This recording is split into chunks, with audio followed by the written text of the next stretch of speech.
Hi friends, I'm going to finish chapter 1 of Toys Come Home, and I left off with StingRay trying to squeeze under a bookshelf to be cozy, and it's not really working so well with her body. StingRay tries again, but somehow she does not diminish. She stays exactly the same. Maybe it's not the sort of thing StingRay can do if she tries. I think I'll just sleep here, says StingRay, because, stingrays like to sleep out in the cold, dark air. We like that better than cozy under bookshelves. Nighty-night, then, cries a mouse, and they all scuttle under the shelf and make themselves comfortable. StingRay can feel their hard, furry bodies bumping her nose and creeping back and forth across her one flipper that's underneath. It's ticklish, and not at all cozy. Eventually, the mice settle down and go to sleep. But StingRay can't see or feel any of them. She waggles her flipper around a bit, looking for a cuddly mouse to comfort her as she tries to rest. "Marine animal," she hears a squeak. "Marine animal." "What?" "You are hurting me with your big arm." "And you are squashing me with your nose on my bed," cries another voice. StingRay's face feels hot, and she pulls both her nose and flipper out from under the bookshelf. "Thank you. Nighty-night," cry the mice. "Good night," says StingRay. She goes back to her shelf and settles herself there for the night. All alone, she sleeps only fitfully. When the girl goes to school the next day, she takes Bobby Dot with her and leaves Sheep down on the floor. Sheep is gray, white, and ancient, with 4 wooden wheels, 2 felt ears, and a firm wool body. "Before I came here, I was Dad's favorite toy, and Grandpa's before that," she says by way of introduction. "What were you?" StingRay wasn't anything before this. This is all she ever was. I was, she stutters. Sheep sniffs. "You have a new toy smell, same as that walrus," says Sheep. "Is that it? You're a new toy?" StingRay does not want to have the same smell as Bobby Dot. "I was the mommy's," she lies. "And that is not new toy smell you're smelling. That's extremely clean smell, plus roses and geraniums and clover and everything fresh and lovely and precious.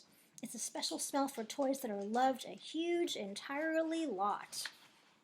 Bobby Dot smells like plastic thread and sawdust. "I know what you're talking about. That's not my smell at all." Sheep sniffs again. "I like clover," she says agreeably, "and geraniums. I would like to choose some one day, but I don't suppose it'll ever happen." Since Sheep seems friendly, StingRay asks her to play a game, and Sheep agrees. But before StingRay can read the instructions and get the checkers set up, Sheep hasn't got flippers or arms that she can use. There's a gentle snore from the other side of the board. Sheep is asleep. StingRay pokes her new friend with a flipper. She barks, "Hello!" in Sheep's felt ear and even pulls her scrawny tail. But waking Sheep is impossible. Slowly, StingRay puts the checkers back in the box. That night, exhausted, StingRay tries to sleep next to the rocking horse. She creeps across the rug to him and announces, "I'm just going to keep you company here because you seem like you might be lonely. Like you want to have someone to sleep next to you so the night doesn't seem so long. I'm going to help you with that." She drapes one soft flipper over the lower rail of the horse's base, but it's not very cuddly. So she climbs, pushing with her tail and clinging with her flippers onto the horse's back, then releases into the saddle. But it's kind of wobbly. She flops into the horse's head and flips around to face the other way, so that her long tail trails across his nose and her warm flippers embrace his ears. The horse coughs. "What?" StingRay whispers. "No, thank you." "Oh, come on, it'll be so nice. You won't feel lonely anymore." "No, thank you," says the horse firmly. Then he shakes his head, the way horses do, to ward off flies. His mane swings out and his nose arcs through the air, and StingRay is flung sharply across the room to land dun, dun, dun, on the high bed with the fluffy pillows. Hooray, this is perfect! StingRay can sleep with Sheep, Bobby Dot, and the girl. Carefully, carefully, she creeps up to the head of the bed. Sheep is clutched in the girl's chubby palm. Bobby Dot is under the covers. Both of them wake as StingRay settles herself between them. There she is, creeping up on into the bed closer to the head area where Bobby Dot and Sheep already are, checking it out. I was dreaming of Clover, mutters Sheep sleepily. I was dreaming of sharks, whispers Bobby Dot irritably. I'm going to sleep on the high bed now, announces StingRay, trying to sound confident, because I'm the actual day of birth present. We're all going to be cuddling together from now on. Sheep eyes Bobby Dot. It's already a lot more crowded here than it used to be, she says meaningfully. Before the birthday, there was plenty of room in this bed. Bobby Dot eyes Sheep right back. It would be fine if some people didn't have hard wooden parts, he says. It would be fine, says Sheep, if some people didn't have teeth that are way larger than regular teeth that people have. And also if those people with the teeth didn't talk so much all the time when other people are trying to rest. I don't have teeth, says StingRay, or wooden parts. I'm an extremely cuddly StingRay, and you won't believe how quiet I can be. She looks hopefully at Sheep. Sheep has already gone back to sleep. I'm going to be awake for hours, complains Bobby Dot. I can't believe you woke us like this. Don't you know it's sleepy time? Fine then, thinks StingRay. Meanie. Suddenly she doesn't want to cozy up with Bobby Dot and Sheep anymore. She doesn't want to sleep anywhere in this cold, unfriendly room, or anywhere in this too big house. That's it. StingRay is running away. Right now, running away forever and ever. Without another word to Bobby Dot, she flops off the bed and lurches toward the door.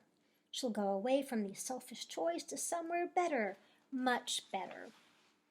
And she'll never come back, and then they'll all miss her.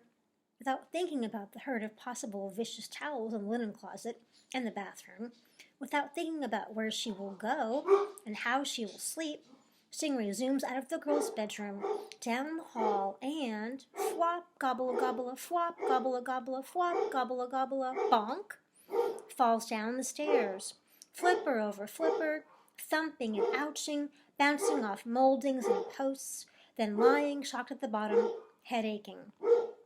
But she cannot rest. She's running away. Where to go? Where to go? StingRay has not been in the downstairs of the house since she arrived.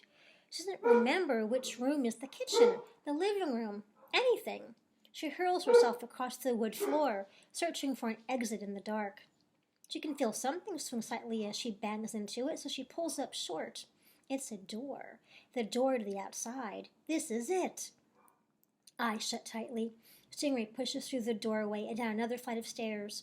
Flop, gobble a bonk, to land in complete darkness. The floor underneath her is cold. StingRay coughs. It's very dusty. There's a rumbling coming from the other end of the room.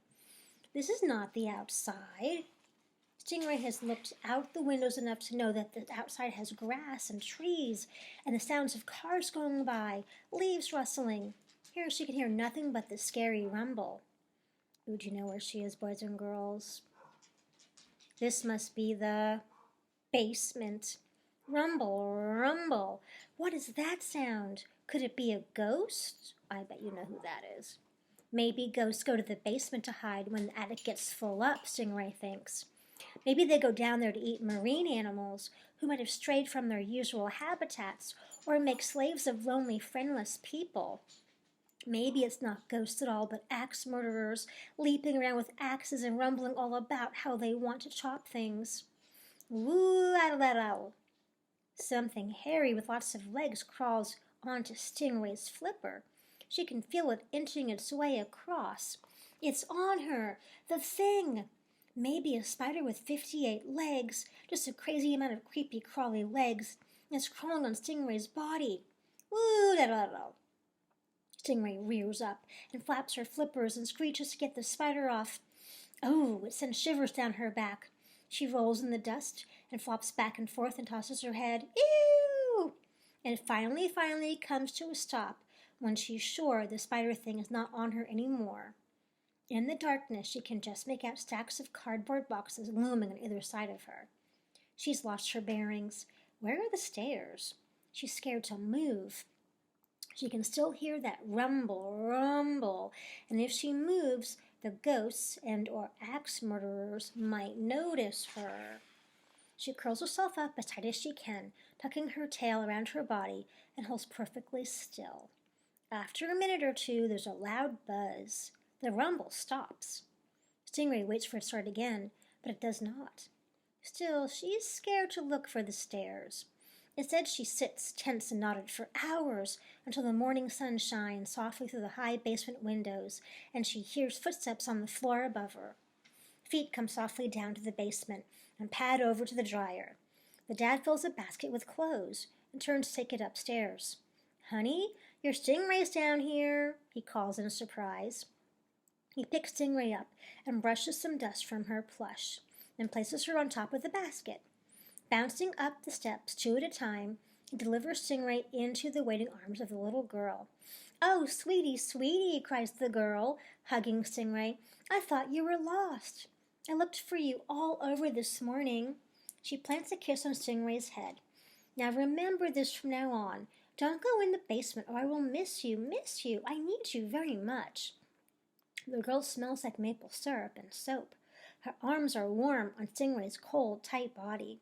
This is what StingRay has been looking for. Somebody to love. Somebody who will love her back. Who will be her family? Of course, the girl is it. Of course she is. StingRay should have known all along. She relaxes into the girl's embrace and feels the beautiful day stretched before her as she's carried into the kitchen to watch waffles being made. Yummy breakfast. So that was chapter 1.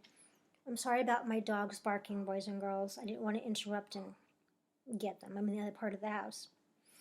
So tomorrow I'll read chapter 2, The Story of an Ear. I bet you know whose ear they're talking about. All right, friends, I'll see you soon.